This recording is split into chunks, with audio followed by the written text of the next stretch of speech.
Hello YouTube, it's Rom from Ramen Noodle CCG, and today I have a Fiendsmith Memento deck profile for you. So I got top 8 with this deck at the OTS Championship. I unfortunately choked in my top cut match and did not get my invite, but I'm pretty happy with how the deck was. The deck was really good, and I wanted to share the list with you. Before we begin, I have a bunch of shoutouts. I would like to give a very special thank you to Violet from my locals, who got me the deck core. I asked her if she was selling her Memento core, and the next time I saw her at local, she just handed it to me. I had to practically force her to take my money. Yeah, it was very generous, and I got the deck for a very good deal, and I really appreciate it. I also wanted to shout out my friend Someperson, who I do a lot of testing with. He helped me learn a lot of the basics of Memento, and I would not be here without his help. And lastly, I wanted to thank my coach. I hired a coach for Memento right before the OTS Championship because I really wanted to deepen my understanding of the deck because it's very complex and quite hard to play, and I learned a lot from him. A lot of the theory in this deck profile is taken from his list and stuff I learned from him. You can follow him on Twitter at Richard Freitag. He is a top dueling book player, and he hit #1 on the ladder playing Memento, and Chimera as well. So I'm not only going to be talking about my current list, but I will show some previous lists that I've been playing and how I arrived at this list. The evolution of my thoughts on this deck. So without further ado, let's get right into it. Starting off with the Fiendsmith cards. For the main deck Fiendsmith cards, I am playing 1 copy of Fiendsmith Engraver. That's it. So I was playing pure Memento for a very long time before this. I was looking into Fiendsmith Memento. I was looking at some of the combos that Engraver can start. I was talking about it with some person, and we were testing combos that involved 3 Engraver, Tract, and Lurie. The whole idea is to make Aerial Eater to send Memento Goblin to the graveyard and then revive it with Cross Sheep. But in order to do that line, you need either multiple extra link materials for Cross Sheep, or you need to have 1 extra Fiend in graveyard to do the whole line. So that means you have to play Lacrima. And playing Lurie and Lacrima felt like a bridge too far. Starting combos with Engraver plays very hard into Droll. It plays very hard into Fuwalos, and I really didn't want to deal with that. But playing the 1 Engraver does improve the ceiling a lot. Just having 2 link materials gets me at least a Caesar, if not more. So that's really good. And although I can't play any search targets for this, because I can't play Sancts because it conflicts with Tatsu, it's really important to the strategy of my deck, and we'll talk about that more when I get to the extra. It's funny thinking of Engraver as a brick, but it was kind of glued to my hand, but I'm still glad I played it.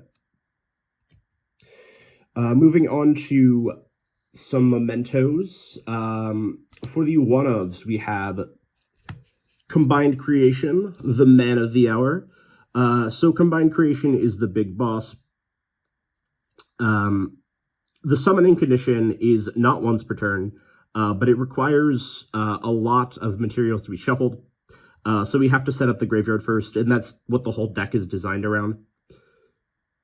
The fact that it special summons on res of your opponent's activations gives you a nice follow-up. It allows you to get searches on your opponent's turn, and gives you plenty of recourse in case things go wrong.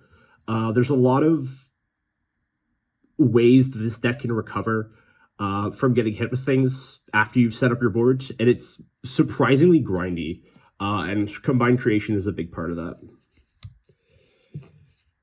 Next, we have the two hand traps. So these guys are hand traps, Goblin and Mace, while you control Combined Creation. Goblin gives you targeting protection, and Mace is Snatch Steal. But these guys are also important for setting up your end board. These are technically playable normal summons. Mace is probably the weakest one-card combo in the deck. It's definitely not worth playing more than one of this. Some people like multiple Goblin, especially because there's Goblin support cards that we're playing that help enable this.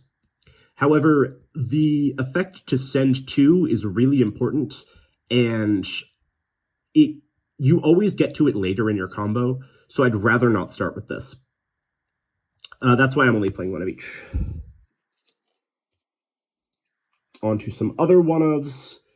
I'm playing the one Horned Dragon, the one Aki, the one Sleepy, and the one Gaddock. So Gaddock is one of the only cards in the deck I would consider a genuine brick, right next to Engraver and probably Michtlan. You really don't want to draw this guy because you want to be sending it off of either Goblin or the Fusion. Because drawing it means that you don't have it in deck to send off, and you can't really trigger the Graveyard effect super easily. And it's really awkward. It hurts your plays a lot, but obviously you can't play multiples of this because it's a brick. It's a big brick, so don't play multiple. But it's very important for a lot of your plays.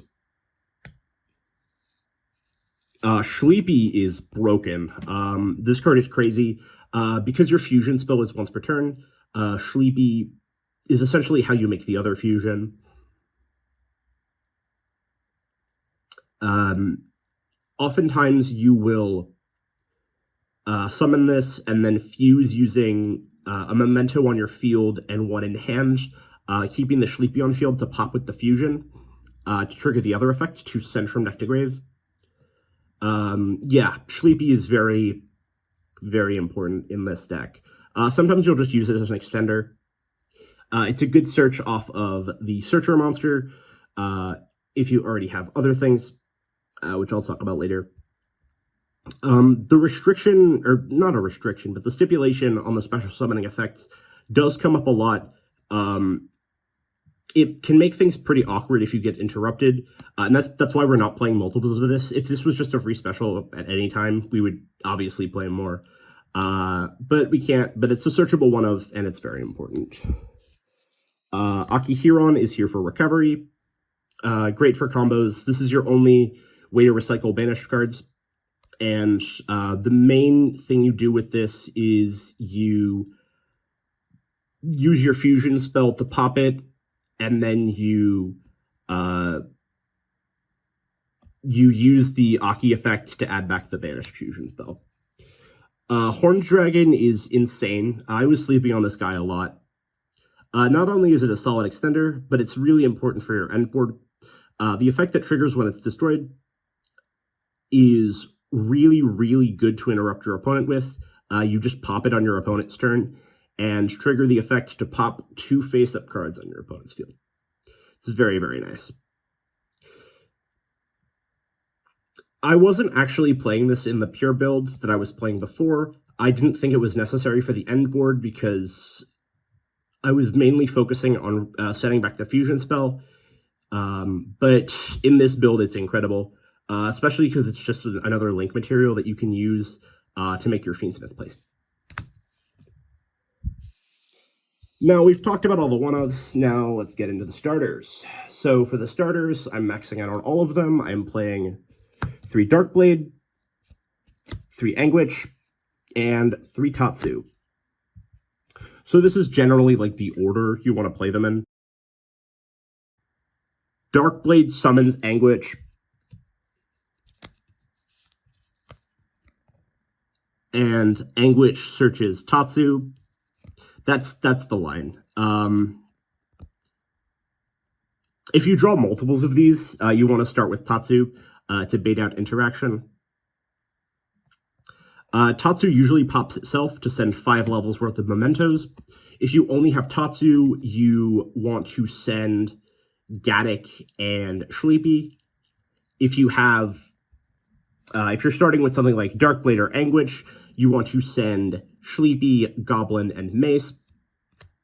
The second effect of Anguish usually revives Goblin, but you can also revive Mace, and you can also revive Gaddock, but that never comes up. Yeah, these cards are all really good starters.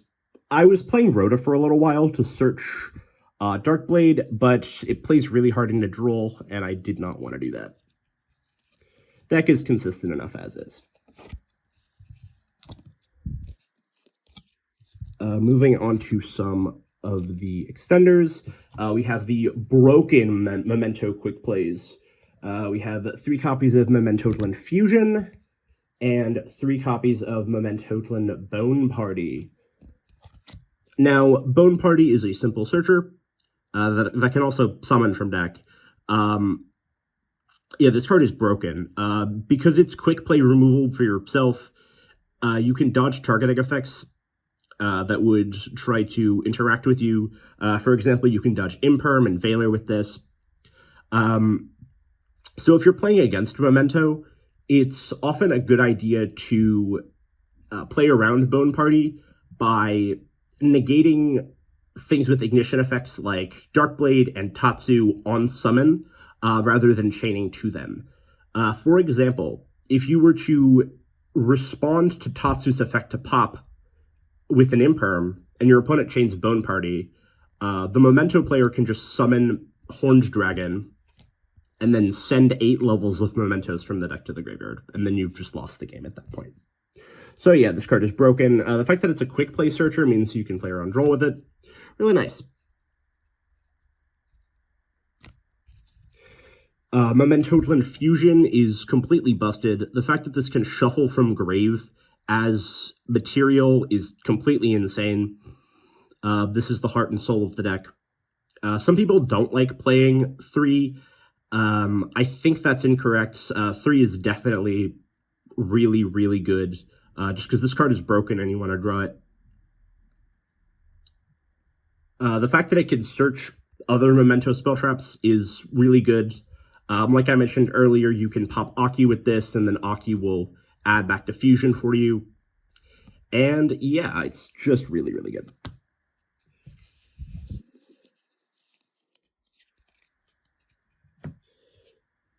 For the other Memento spell trap, we have, in the main at least, we have Mixlon.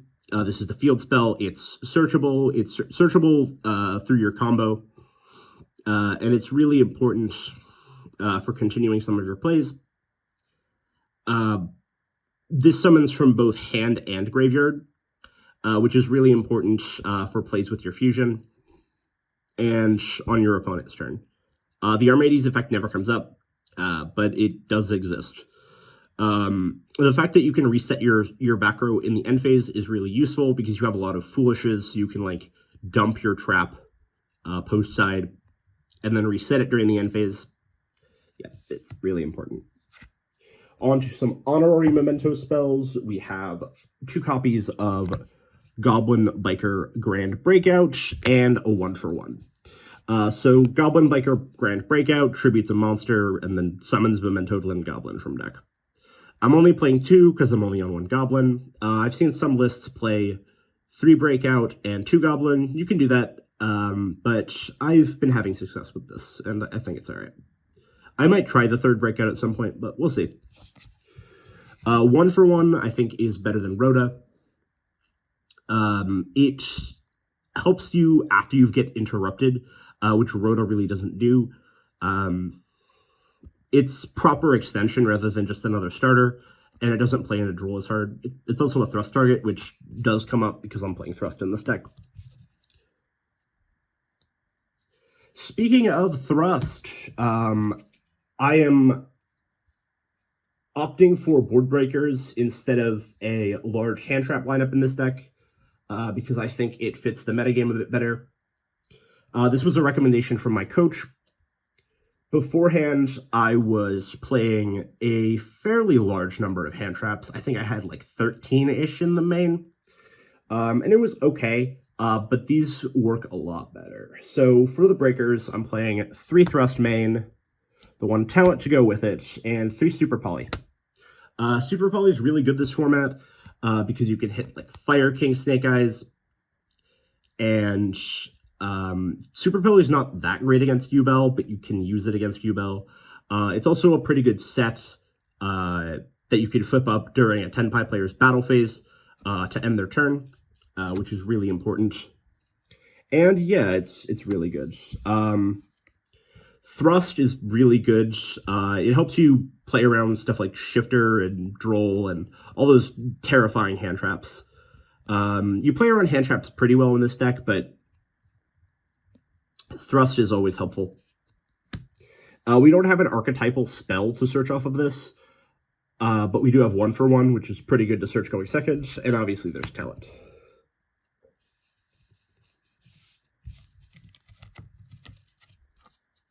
In addition to the board breakers, I am playing some hand traps, but I'm only playing 6.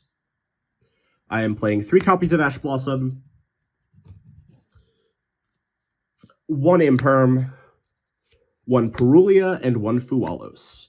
Now, I wasn't super sold on main decking these because they're hard going second cards, but you've seen the end boards. They're ridiculous.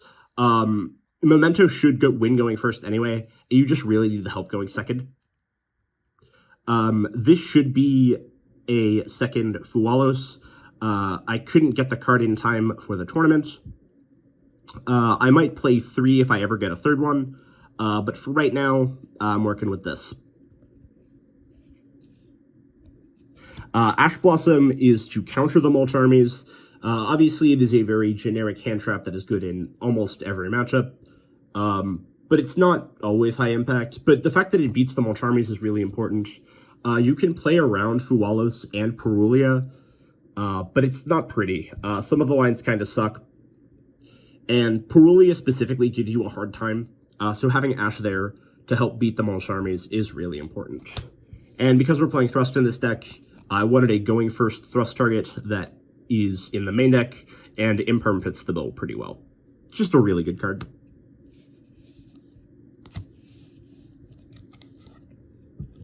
Speaking of playing around hand traps, the final card in my 41-card main deck is Called by the Grave.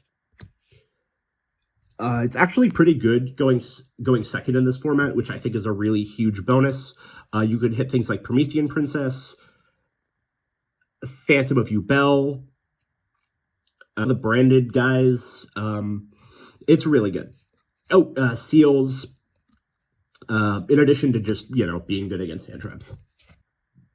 Moving on to the extra deck. So, starting off with the Memento fusions, I am playing 2 copies of Creation King and the 1 Twin Dragon. So, Twin Dragon is for setup plays. The fact that it pops is pretty good. You summon this with Sleepy most of the time, and you can go Twin Dragon, pop Sleepy to trigger the Sleepy, or pop itself. Even if you have to fuse off the Sleepy, you can use the Revive effect to bring back the Sleepy. That's usually what you bring back. But in some situations, you can bring back other things. Sometimes the monster you used as fusion material from the hand.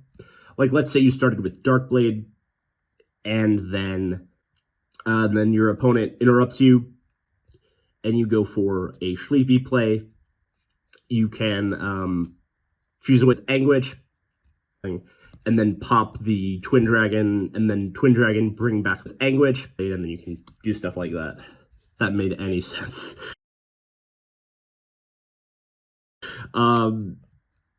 Creation King is broken. On summon, it just sends 3 from deck to grave.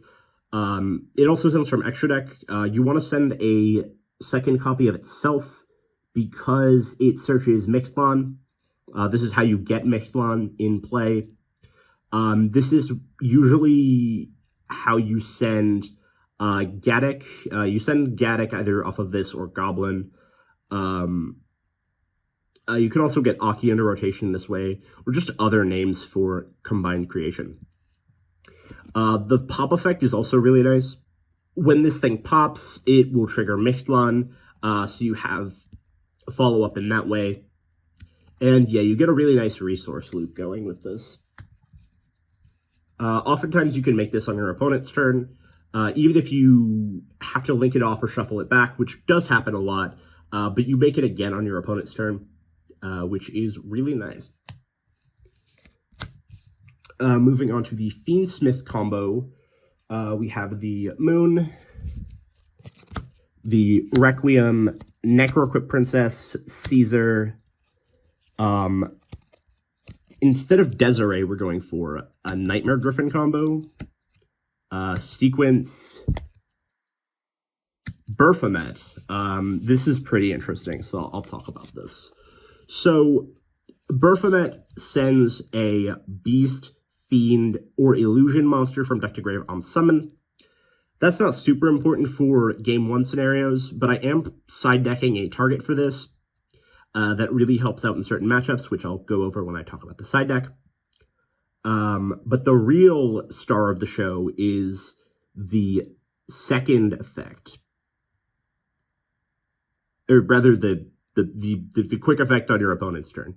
So, you can banish this from your graveyard to revive a Fiend, or Illusion, I guess. Fiend, Beast, or Illusion, but usually you just revive Fiends.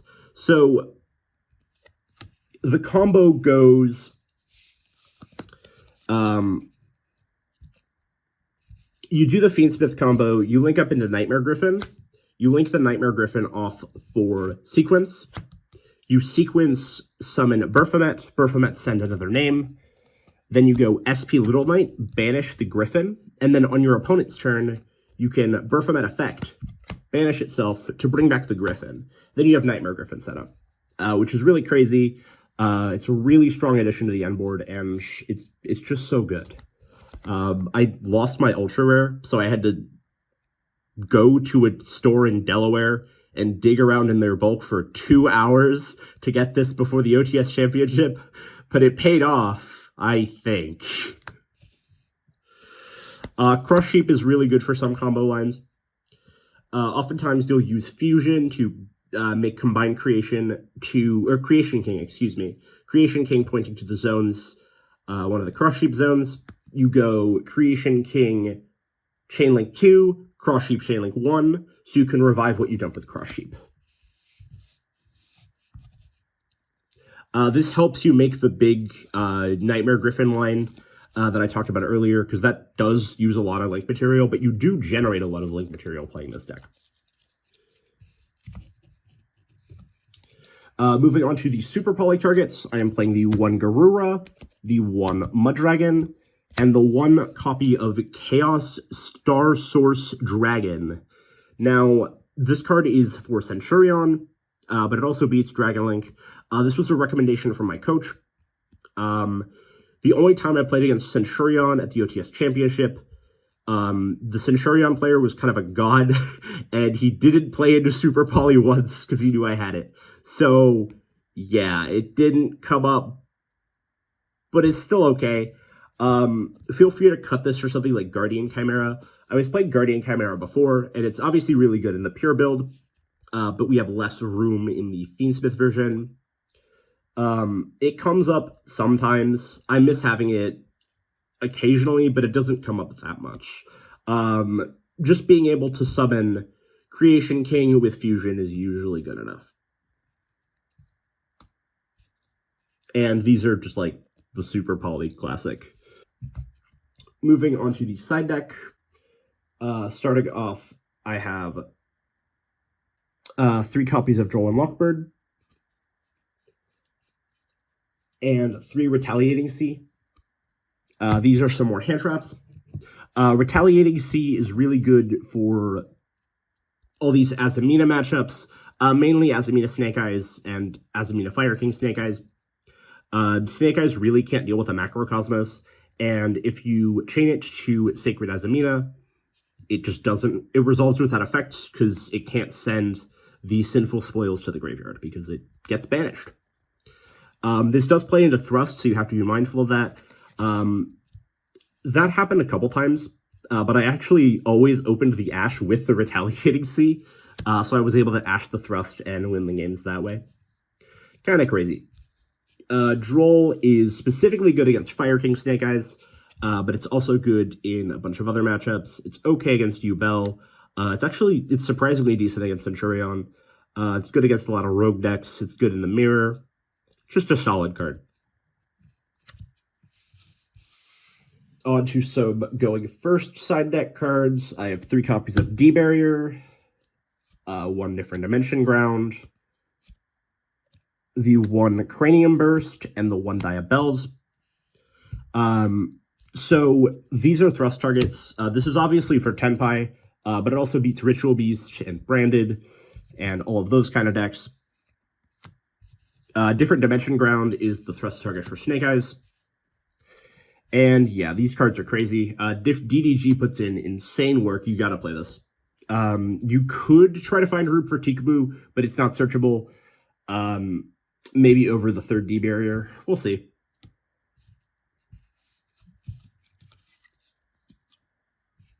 Now, Cranium Burst and Diabells are part of the combo. So Cranium Burst is 5 monster negates on field while you control Combined Creation. Now, when I first saw this deck, I laughed at Cranium Burst because it was just Appaloosa at home. But Appaloosa is banned now. Memento has a monopoly on multiple monster negates. Memento best deck, let's go. Anyway, so yeah, setting up Cranium Burst is really important for post-side games. Going first, it's an extremely powerful piece of an end board. So Diabells is the illusion monster that I was alluding to when talking about Baphomet. So you send Diabells off of Baphomet, banish her with SP, then Baphomet brings her back. And then Diabells is just a massive asshole. She completely shuts down pendulums and quick play spells. If your opponent sets a field spell, convenient Tenpai opponent sets a field spell, you just pop the field spell and then you win because you popped summoning. It forces your opponent to play into your pops, so you can like pop the stuff with Diabells or Creation King, and yeah, just like pop the stuff as your opponent sets them. Really, really good. This wins games on its own a lot of the time. And it's the reason that I beat Tenpai so often with this. Shoutouts to my coach for teaching me this combo. It's crazy.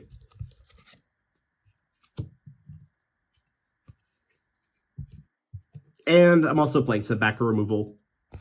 2 Cosmic and a Feather Duster. Feather Duster is a thrust target, and it's just generally good backer removal. Cosmic is a pretty good set against something like Fire King Snake Eyes or Tenpai. Yeah, just perfectly solid. If you want to see more of this deck, be sure to check out the stream that's linked in the description. It's either going to be a stream VOD or a live stream, depending on when you see this. Yeah, I go a lot more in depth in the stream and show a lot of gameplay. So that'll be good if you want to learn this deck more. If you enjoyed the video, I'd really appreciate a like, and subscribe to the channel for more content. Thanks for watching, and have a great day.